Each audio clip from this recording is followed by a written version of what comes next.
दोस्तों, विज्ञान की माने तो हर आदमी में आधा औरत है और हर औरत में आधा आदमी है। मतलब ये कि हर पुरुष में स्त्री की ऊर्जा है और हर स्त्री में पुरुष की ऊर्जा है। भगवान शिव के लिंग स्वरूप के पीछे का साइंस भी इसी तथ्य पर आधारित है। शिवलिंग महादेव शिव और देवी शक्ति का एकाकार रूप है। यह सृष्टि के निर्माण के लिए मेल और फीमेल एनर्जी के मिलन का सिंबल है। ये पुरुष और स्त्री की समानता का प्रतीक है।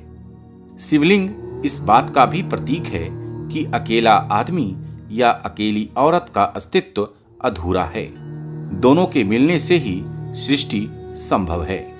दरअसल इस ब्रह्मांड में सिर्फ दो ही चीजों का अस्तित्व है, पहली ऊर्जा और दूसरा पदार्थ। हमारा शरीर पदार्थ से बना है और आत्मा ऊर्जा है। जगत में सभी पदार्थ शिव और समस्त ऊर्जा शक्ति के रूप में शिवलिंग में समाहित है। सच तो यह है कि ब्रह्मांड की आकृति को ही शिवलिंग कहा गया है। अल्बर्ट आइंस्टीन के E=mc² के जिस सूत्र के आधार पर एटम बम बना, वो सूत्र कहता है कि किसी भी पदार्थ को ऊर्जा में बदला जा सकता है। मतलब ये कि पदार्थ और ऊर्जा एक है। सृष्टि के निर्माण के लिए दो होना उनकी मजबूरी है। जब आपके आसपास कोई ऊर्जा पैदा होती है तो ये अपने केंद्र के चारों ओर वृत्ताकार स्वरूप में फैलती है। ये आठों दिशाओं की ओर 360 डिग्री में ऊपर और नीचे की ओर घूमती है। इस दौरान भी कुछ पल के लिए शिवलिंग की आकृति बनती है।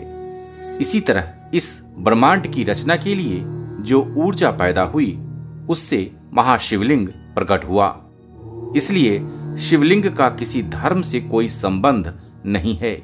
यह तो सार्वभौमिक और शाश्वत सत्ता है जिसमें पूरी सृष्टि का सार समाया हुआ है। शिवलिंग का संबंध सबसे पावरफुल परमाणु ऊर्जा से भी है। भारत में सभी न्यूक्लियर रिएक्टर और ज्योतिर्लिंग वाले इलाकों में सबसे ज्यादा रेडिएशन पाया जाता है। इसका मतलब ये कि देश में स्थापित सभी ज्योतिर्लिंग कुछ और नहीं बल्कि न्यूक्लियर रिएक्टर्स हैं। इतना ही नहीं, भाभा एटॉमिक रिएक्टर का डिजाइन भी शिवलिंग की तरह है।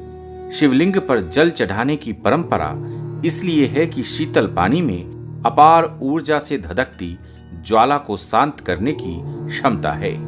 शिवलिंग पर चढ़ने वाले बिल्व पत्र, धतुरा और गुड़हल जैसी वनस्पतियों में न्यूक्लियर एनर्जी सोखने के गुण होते हैं। शिवलिंग पर चढ़े पानी और दूध को नहीं पीने के पीछे धर्म ग्रंथों में जो भी तर्क दिए गए हों, लेकिन सच्चाई ये है कि ज्योतिर्लिंग पर चढ़ा पानी या दूध रिएक्टिव हो जाता है, इसलिए इसे पीना खतरनाक है। हालांकि शिवलिंग पर चढ़ा पानी जब बहती गंगा में मिलता है तो यह दिव्य औषधि में परिवर्तित हो जाता है। शिवलिंग परमात्मा के निर्गुण और निराकार रूप का प्रतीक है। इसका अपना कोई आकार नहीं है। यह ब्रह्मांड का आकार है। इसमें सात्विक, राजसिक या तामसिक गुण भी नहीं है। शिवलिंग शून्य का प्रतीक है। शिवलिंग अनंत से जुड़ने और विराट में मिलाने वाली दिव्य ऊर्जा का नाम है। आज इतना ही। अगले एपिसोड में बात महाशिवरात्रि की साधना की होगी, जो भयंकर विपदा और बड़ी से बड़ी बीमारी को भी मिटा देती है।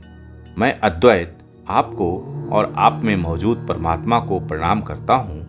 आपके परिजनों की खुशियों के लिए प्रार्थना करता हूँ। जय भारत, जय सनातन।